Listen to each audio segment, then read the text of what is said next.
In the heart of a quaint town, nestled among rolling hills and meandering streams, I grew up in a world far removed from the glitz and glamour of city life. Our small, weathered house, with its creaking wooden floors and windows offering views of sprawling fields, was a universe in itself. It was here, amidst the simplicity and warmth of family love, that my story began. My parents, though not affluent, were rich in kindness and wisdom. My father, a local carpenter, had hands that were roughened by years of labor, but gentle in touch, crafting not just furniture, but also instilling in me the values of hard work and humility. My mother, a schoolteacher, filled our home with books and stories, weaving tales that sparked my imagination and nurtured my dreams. Life in our small town was unhurried and unpretentious. Neighbors greeted each other with familiarity, and community events were the highlights of our social calendar.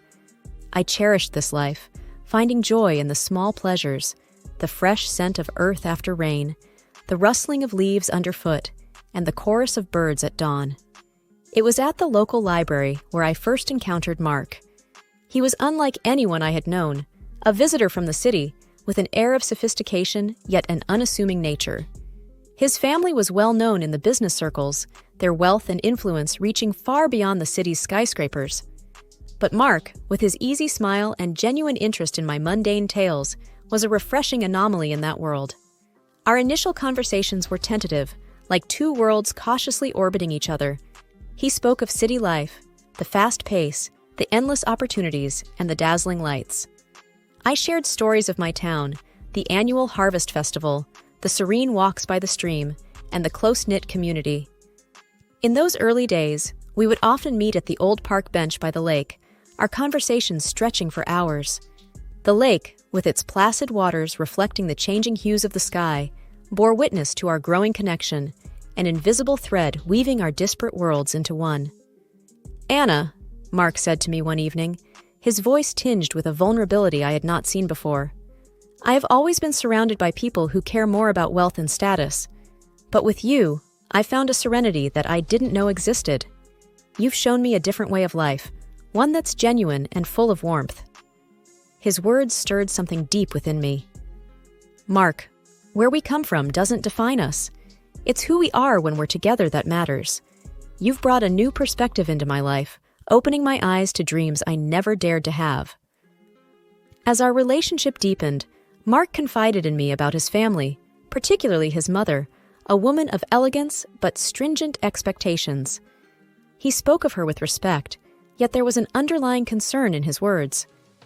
"She has her own ideas about who I should be with. I'm just worried about how she'll react to us." I reached out, taking his hand in mine, feeling the slight tremor. "We'll face that together," I assured him. "Love isn't about backgrounds or expectations. It's about two people who choose each other against all odds." The day Mark proposed was as unassuming as our love.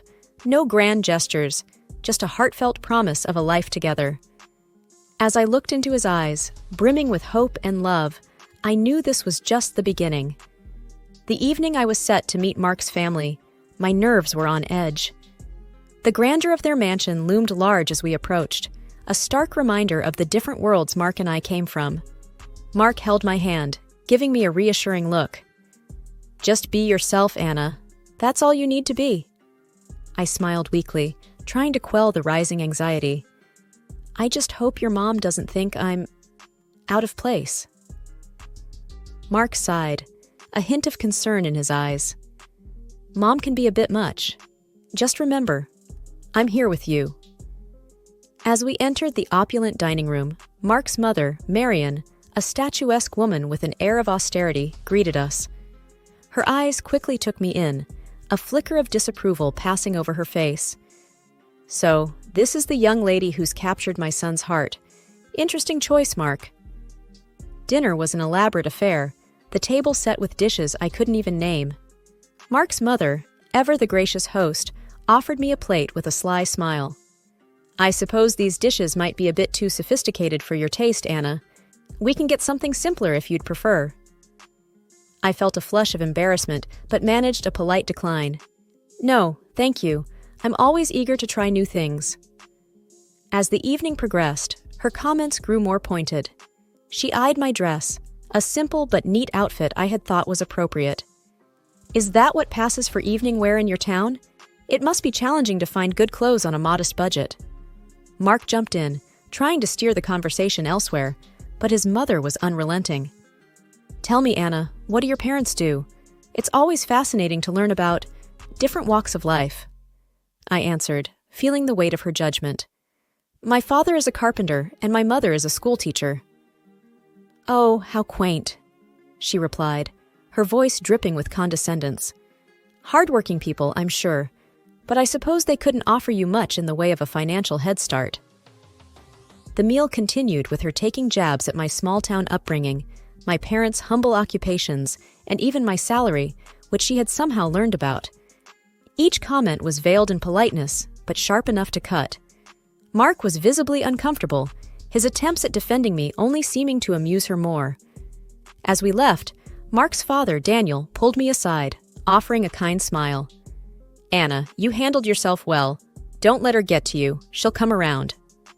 In the car, Mark apologized profusely. "I'm so sorry, Anna. I didn't think she'd be this harsh." I sighed, a mix of hurt and determination in my voice. "It's okay, Mark. I knew it wouldn't be easy, but I love you, and that's what matters." That night, as I lay in bed, the sting of his mother's words lingered.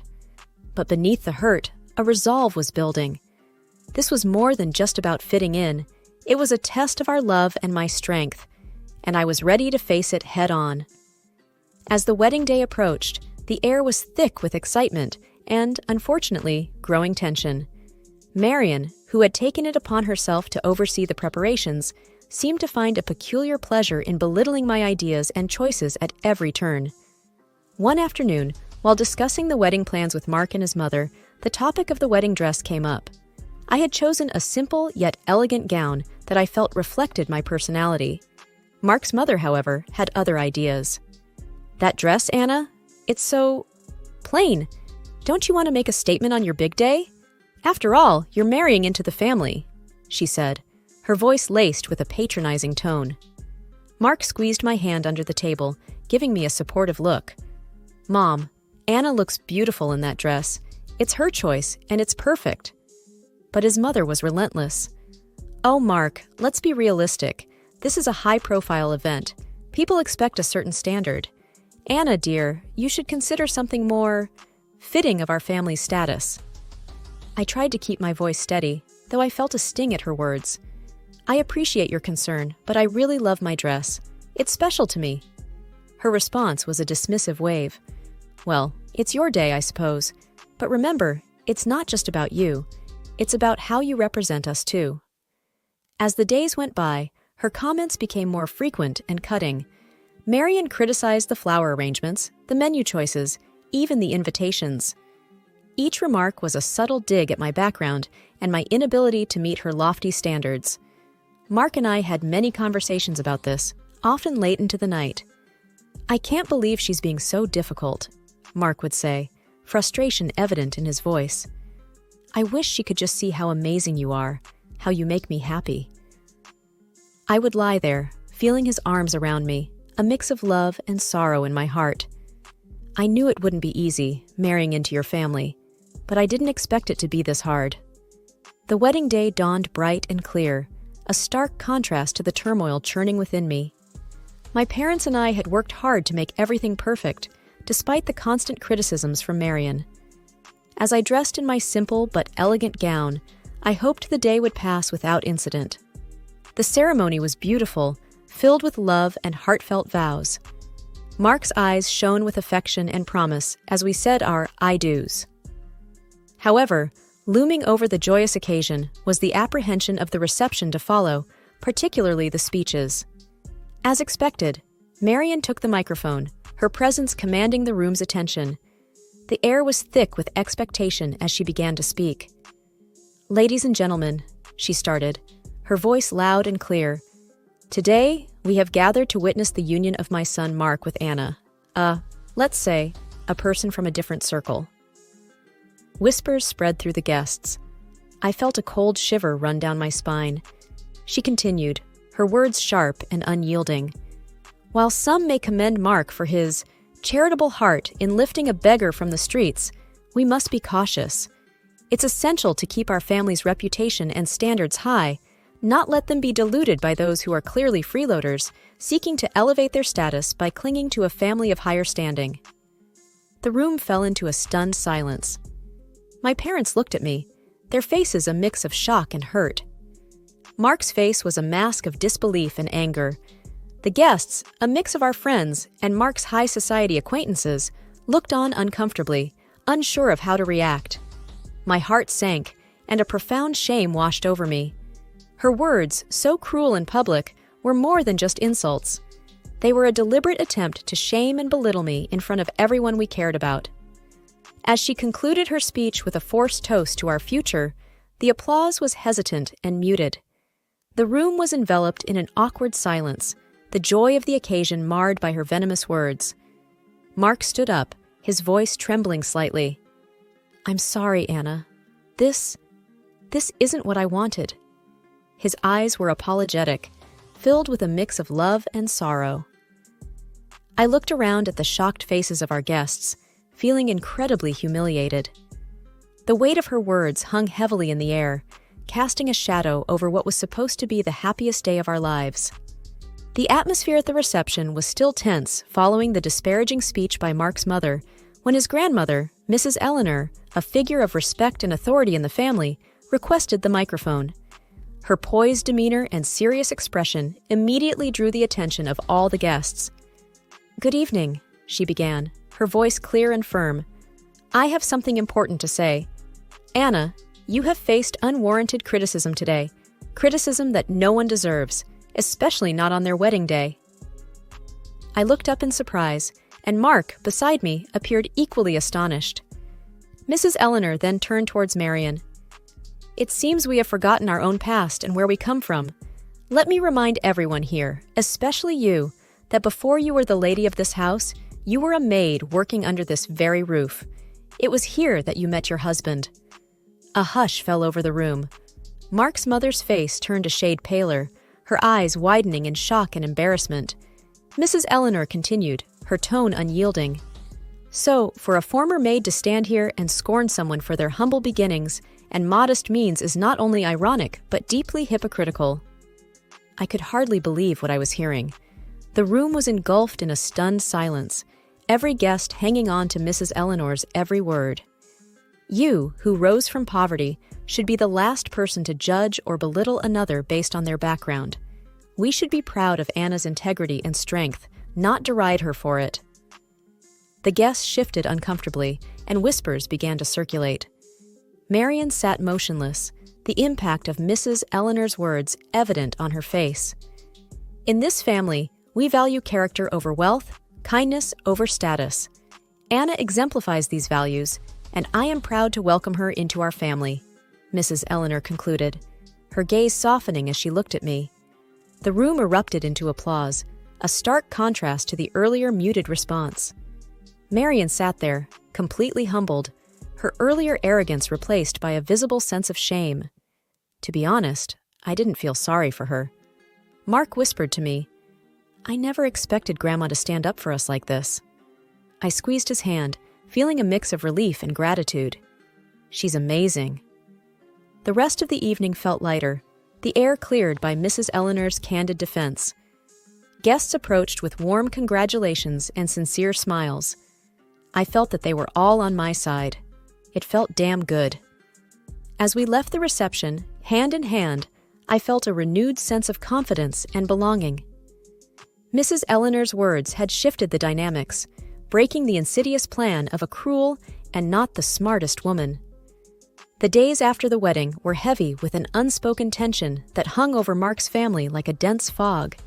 It all came to a head during a family meeting at Mrs. Eleanor's house, where the air was thick with expectation and apprehension. As we gathered in the grand living room, Mrs. Eleanor began without preamble, her voice firm and unwavering. "What happened at the wedding cannot be overlooked.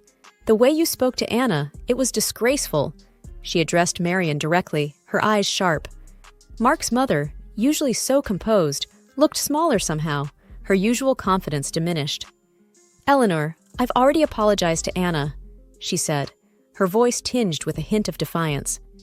It's not just about an apology, Mrs. Eleanor retorted. Your actions reflect on this entire family. You've become accustomed to a lifestyle funded by the family's money without appreciating its value.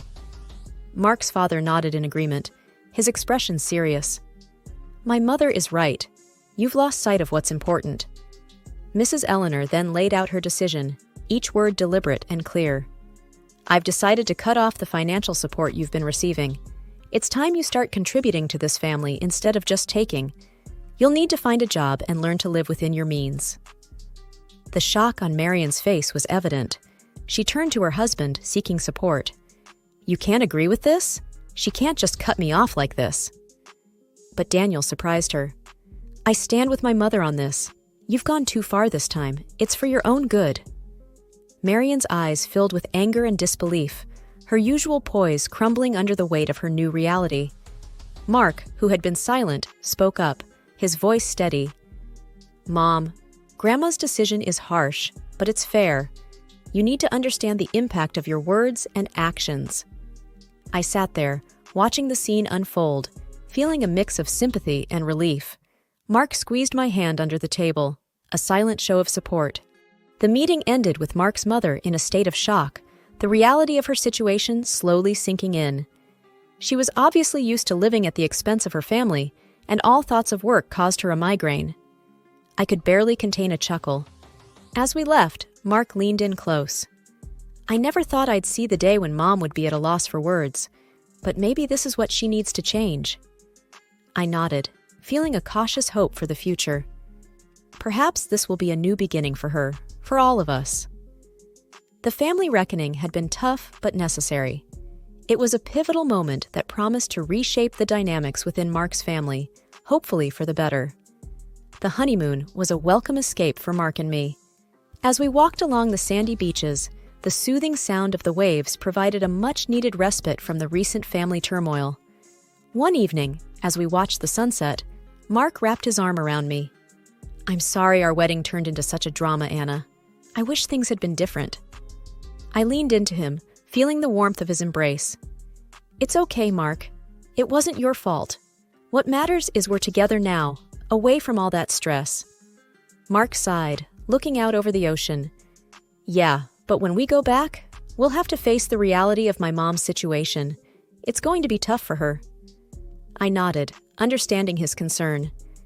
Maybe this will be a chance for her to grow, to see things from a different perspective. We spent our days exploring and our nights talking about our future. The challenges we had faced seemed to strengthen our bond, reaffirming our love to each other. On our last night, as we packed our bags, Mark looked thoughtful. You know, Anna, everything that happened, it made me realize how important you are to me. I can't imagine going through life with anyone else. I smiled, touched by his words. I feel the same, Mark. We've been through a lot, but it's only made our relationship stronger.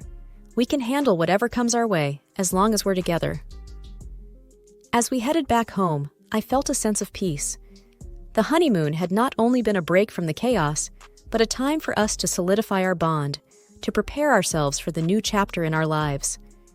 We were returning to a changed reality, but we were doing it together, stronger and more united than ever. The future was uncertain, but I was ready to face it with Mark by my side. Coming back from our honeymoon, Mark and I were unsure of what awaited us at his family home. The car ride was quiet, both of us lost in our thoughts about the new family dynamics. As we arrived, the first thing we noticed was the absence of Mark's mother. Inside, we were greeted by his grandmother, Mrs. Eleanor, who wore a knowing smile. Welcome back, you two. I suppose you're wondering about the changes here, she said, her tone light but with an undercurrent of seriousness. Yes, where's Mom? Mark asked, looking around. Mrs. Eleanor took a deep breath, her smile still in place. Well, after you left, Marion caused quite a scene. Demanded that I restore her financial support. When I refused, she decided to leave. She's now living in a small apartment and, from what I hear, is looking for a job. Mark and I exchanged glances, the news sinking in. It was a drastic change from the luxurious life she was used to. And there's more, Mrs. Eleanor continued, leaning in as if to share a secret. Your father is considering a divorce. He's had enough of her antics. Seems like she finally pushed him too far. Well, she brought it upon herself." Mark's expression was one of shock mixed with a hint of relief. "I can't believe it. I mean, I knew things would change, but this is more than I expected." I reached out, touching his arm. "It's a lot to take in, but maybe this is for the best. A chance for everyone to start fresh, on a more honest footing." Dinner that night was an oddly serene affair. The absence of Mark's mother felt, but not in the way we had anticipated. The conversation was more open, and for the first time in a long time, it felt like there was a real sense of family. As we drove home later that evening, Mark was pensive. "I always hoped for a change, but I didn't expect it to happen like this. It's going to be a big adjustment for Mom." I nodded. "It's a tough situation, but maybe it's a necessary step for her to grow, and for your dad too, to find some peace." The ride home was reflective, both of us contemplating the new reality we were returning to. The family we left before the honeymoon was not the same one we were coming back to. It was a sobering thought, but in many ways, a hopeful one. Change, though painful at times, was often the path to something better. And we were ready to face it together.